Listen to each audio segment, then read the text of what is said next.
Good afternoon to you all, and thank you very much for joining me on today's webinar. I will be talking a little bit more about fertilizer longevity and why it is so important. As this is a live webinar, please feel free to leave at any time that you want to. Hopefully it won't be boring, but if you do need to leave, don't stress about it. We will be sending out the link to the recording to everyone who is on our mailing list, and this webinar will also be available on the Academy, so it can be reviewed, rewatched, shared, and there is also a chat box on the side. So if you do have any questions, please feel free to write those down. And if they are slightly more technically inclined, then one of the team will reach out at another point and make contact to perhaps provide the information that you require. So I'm going to be presenting a PowerPoint presentation. So I'm going to get that going. Hopefully everyone can see this quite well.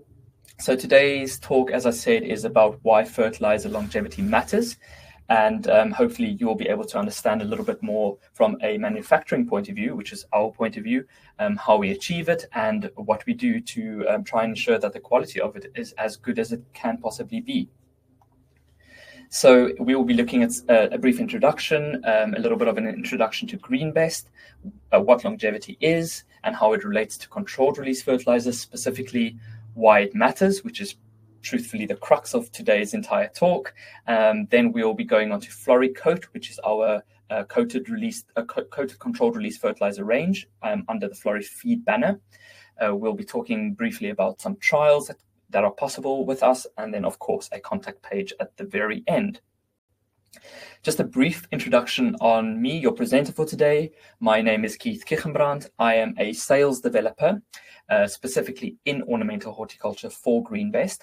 I come from an agriculture and horticulture background. In the past, I worked as a plant breeder and more recently in technical sales, initially in the growing media industry, and as of this year for GreenBest as a fertilizer technical salesperson. But to the core, I'm a plant enthusiast and gardener, and I feel very passionate about this country's horticulture industry and plant nutrition as a whole. A brief introduction to GreenBest then. Very importantly, we are a bespoke fertilizer manufacturer based in Somerset. We manufacture granulars, liquids, solubles, biostimulants, wetting agents, and more. All the products that are associated with those, we do. There really is hardly any limit, I would say, to what we can do for you. So in our manufacturing process, we include stock ranges, and these include some names that you might have encountered before, including Velvet, Smart Lawn, and more recently, Florifeed. We manufacture for the wholesale distribution market, and we export 40% of what we produce to 24 different countries. At the end of the day, we also, focus very much on specialist markets, and these include the sports turf market, amenity turf, vineyards, horticulture, landscaping, and more. Retail, small packs, the full works, really.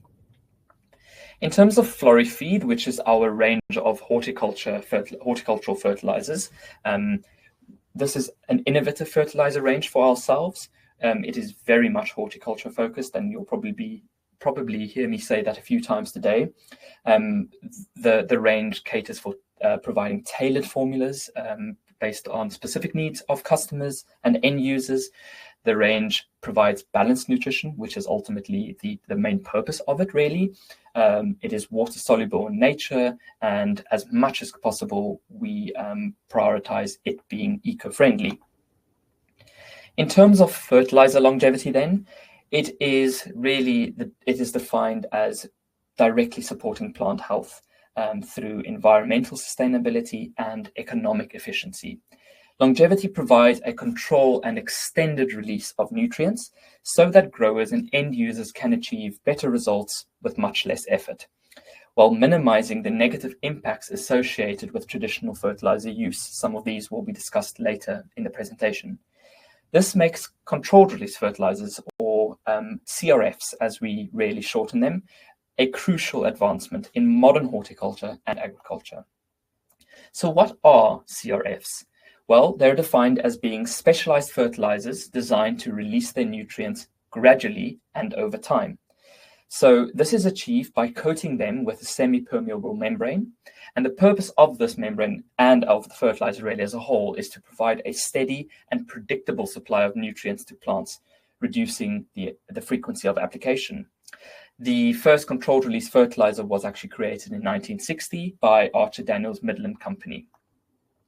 So how do they work? Well, they work through two ways. Coating technology, which provides the CRF with the means of being coated with materials that regulate the rate at which nutrients are released into the soil or the growing media.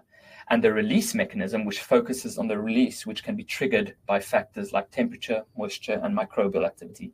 And I will in the next slide be talking about the difference between CRF and SRF, where this release really is dependent mainly on temperature when it comes to controlled release fertilizer. So yes, there is a difference between slow release fertilizer and controlled release fertilizer, SRF versus CRF, sometimes and more regularly than what one might think. They are used synonymously, but this is incorrect and can lead to a lot of confusion because there is a striking difference between the two. SRFs are involved with slower release rates of nutrients, and the slower release is to the advantage of the user in terms of comparing it to water-soluble fertilizers. But the rate, the pattern, and the duration of the release are not controlled. And this is the definition of a slow-release fertilizer. They depend, or the release depends on microbial organisms whose effectiveness is ultimately directly affected by soil temperature and moisture conditions. In contrast to that, CRFs, controlled release fertilizers, have a well-known and controllable rate, pattern, and duration of release. They are primarily granular fertilizers, which are soluble in water and contain the semi-permeable barriers that are present on the outside of the granules, which gives it the control over the nutrient release. Their release is governed by soil temperature, and again, depending on the region, soil temperature and CRF the longevity of CRF can vary. More important, or most importantly, really, to take home from this message is that their release, the nutrient release rate, is actually predictable, as much as possible, predictable. So let's look at some of the benefits of using CRFs. So in terms of longevity and efficiency, they offer extended nutrient supply. So the nutrients are available to plants for longer periods of time, which can last from several months to a year or more, depending on the formulation. They offer reduced leaching, which means that less nutrients are lost to the environment as the release is controlled and gradual. And this offers benefits. Of course, it has its own benefits just in saying that. Second benefit is that CRFs improve plant growth and overall plant health by providing a consistent nutrient availability to plants. The plants are receiving a steady supply of essential nutrients, which leads to more uniform growth and better overall health. And in some instances, this is a lot better because depending on the season, growers don't necessarily want plants to lag behind or actually have excess growth in the beginning when it's potentially susceptible to damage from frost or cold conditions. There is also a reduced risk of over-fertilization, so there is less chance of burning the plant or overloading the soil or the growing media with excess nutrients which aren't necessarily required by the plants at a given time. The third benefit, of course, very important to all of us, is the cost effectiveness of them, and this is achieved through fewer applications which are needed. Apologies for that. Let me go back. Fewer applications which are needed. This reduces the need for frequent reapplication, saving time and labor. And there is a reduced environmental impact because the risk of nutrient runoff and pollution is minimized through the coating technology that it offers. If we look at some of the coating materials, and we'll go into each of these in a little bit more detail, we have three types: polymer, natural, and inorganic coatings. Polymer coatings are characterized as being synthetic polymers. They control the nutrient release rates, and they have the advantage of being customizable for different nutrient release profiles. Natural coatings are derived from natural sources such as biodegradable polymers or waxes, and they offer the advantage of being environmentally friendly and often compostable. And then lastly, inorganic coatings are normally associated with sulfur or clay-based coatings, and they are very durable and they have the ability to withstand environmental conditions such as high temperatures. So a little bit more detail on each of these. Firstly, and probably the most commonly seen CRF really is polymer coated CRFs.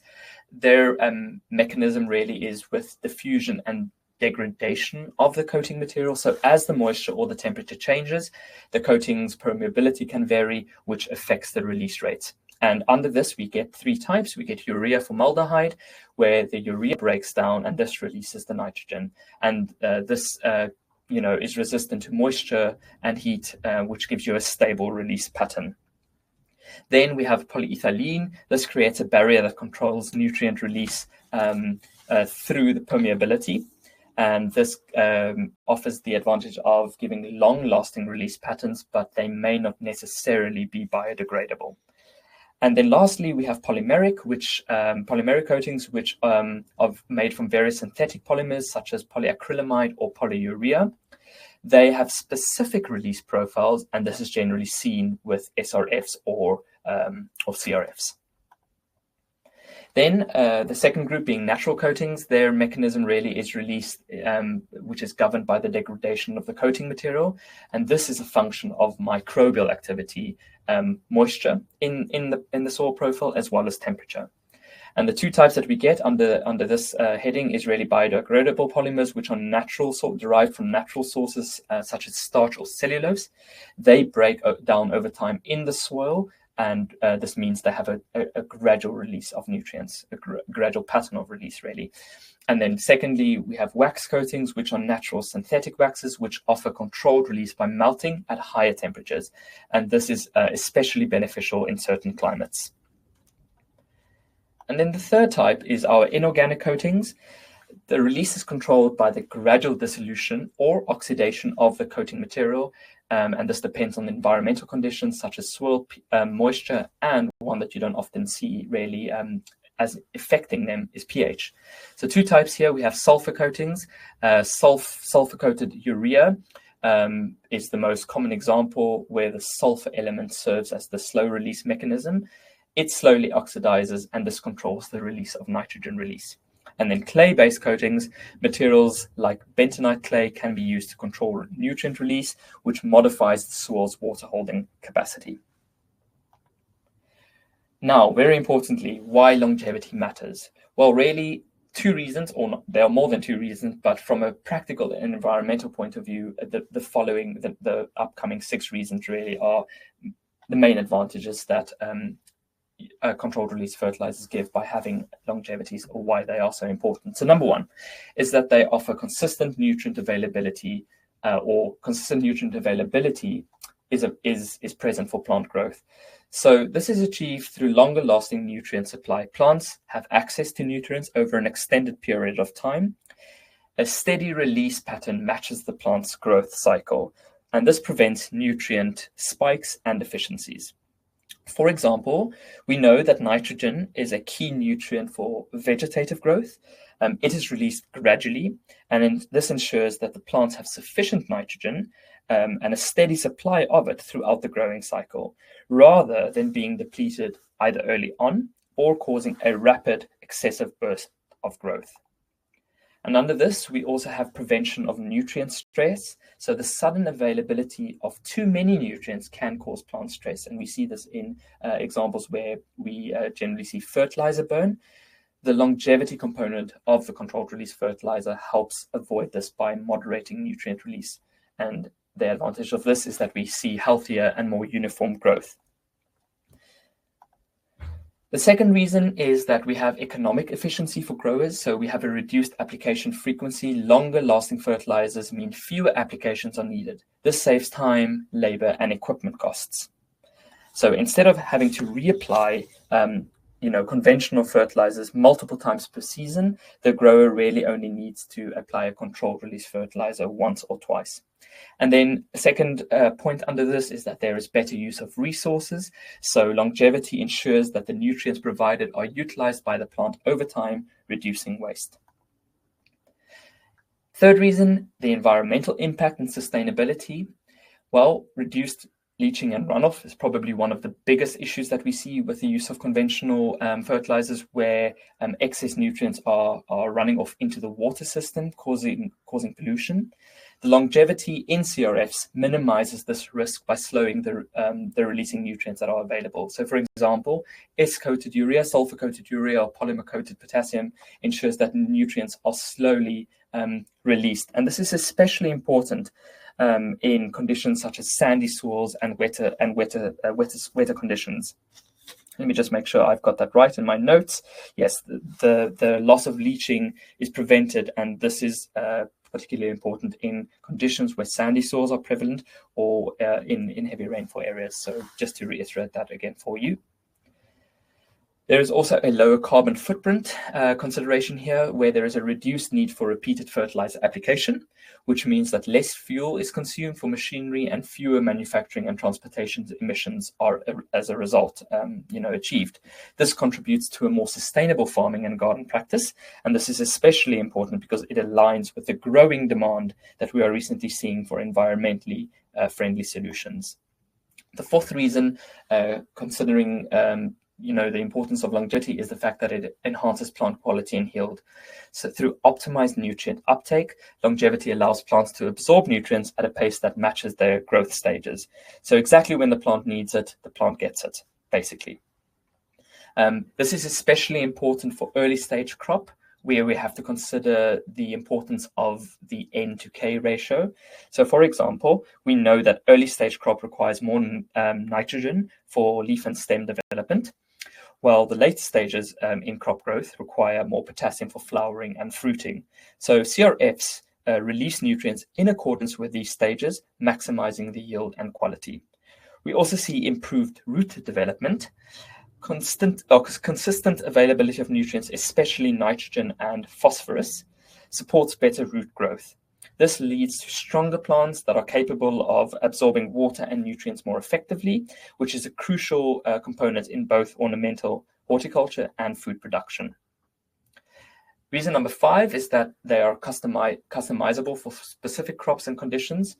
This is achieved through tailored longevities, where we can design controlled release fertilizers to have certain longevities based on specific crop needs. So for example, here, an ornamental may benefit from a slow, consistent nutrient supply to maintain vibrant blooms over a longer period. And this is especially important in climates with variable rainfall, where the release can be adjusted to ensure nutrients are available when moisture levels trigger the release mechanism. And so therefore we are seeing less waste. And lastly, soil health and fertility is also to be considered, and longevity offers the possibility of reducing salt buildup in a soil profile. So salt accumulation in the soil is generally seen with the use of traditional fertilizers, whereby plants may be harmed and the soil biology is affected. So CRFs reduce the risk of salt buildup and maintain better long-term soil health. So all these advantages come together, and we use it to our benefit and our understanding of our coated controlled release fertilizer range called Floricoat, which is GreenBest's new innovative coated NPK CRF. It offers versatile plant nutrition, as well as offering all those advantages that I've just discussed, including promoting overall plant health and vigor. This really is quite ideal for all flowers, vegetables, and ornamental plants, any plants or crops in being used in horticulture. So this CRF is designed mainly for incorporating within the growing media for the horticulture industry, where the rest of our range under Florifeed might be catered more towards top dressing or soluble in water. Floricoat really aims at incorporating in the growing media, is aimed at incorporating in the growing media. So this table just summarizes some of the products that we have available at the moment. We are constantly developing and improving them. So in due time, we will have a more comprehensive list. But really, due to the fact that we are a bespoke manufacturer, we are able to tailor them to your specific needs. But this just gives you an idea. So at the very top, we have a 3 to 4 month product. And this works its way all the way up to an 11 to 12 month product. We also have coated products that specifically target higher K values, as well as high end values, meaning that we see a higher ratio of N and K. And then we also have a mini grade controlled release fertilizer, which is really ideal for propagation and for smaller cells. We really encourage trial work to be done, and this is something I'm really working hard on with lots of customers already. We would love the opportunity to work closer with you if you are open to it. We will be able to set up some trials, let you see the product itself, how it works, what it looks like, and really get comfortable with the product. And we're there from a technical point of view to support this process. And so if any of you feel the need or have the means to do trial work, please reach out to us. We are always looking for new collaboration in this regard. And being technical myself and being very interested in this type of work, I would really ask any leads in this regard to please come my way so that we can set them up as soon as possible. It's important to just say that we are always available to be contacted. So all this information appears on our website already, but have a look at this. Feel free to jot it down or rewatch it in the academy. We are very easy to reach. We always have a dedicated team, more than willing to help. So feel free to reach out at any point. Then we would also love to see you in person. The team will be visiting 2 upcoming shows, one at the end of October. This is Saltex, and then early in the new year will be BTME. And personally, I will be attending all the horticulture focus shows, the first being the HTA show next year. Normally it's about June. Then we have the 4 Oak show and the Southwest Growers show. So we're always present. We're always happy to say hello. So come by and have a chat with us. And hopefully we can answer your questions or just introduce you to some of our new products, which are constantly in development. Then, like I've mentioned before, this webinar will be available on the Academy, so feel free to log in and have a rewatch. You will also see many other videos, interesting videos relating to Velvet, to our other product ranges, Smart Lawn, some tidbits of information and education which are available. So feel free to go and have a look at the Academy. And this also offers you the opportunity to some of the videos to earn CPD points, which is especially important if you are BASIS registered. And for those of us that are, we know we're always looking for a point or two, especially coming at the end of the year. So go and have a look and see if you're eligible to claim these points. With that, I want to say thank you very much for attending today's webinar. And if there are any questions or if there is any uncertainty with anything that I discussed, feel free to reach out to us. But hopefully it was quite simple, to the point, and I hope to see you very soon again in the future. And if not, certainly at one of the upcoming shows. Thank you very much.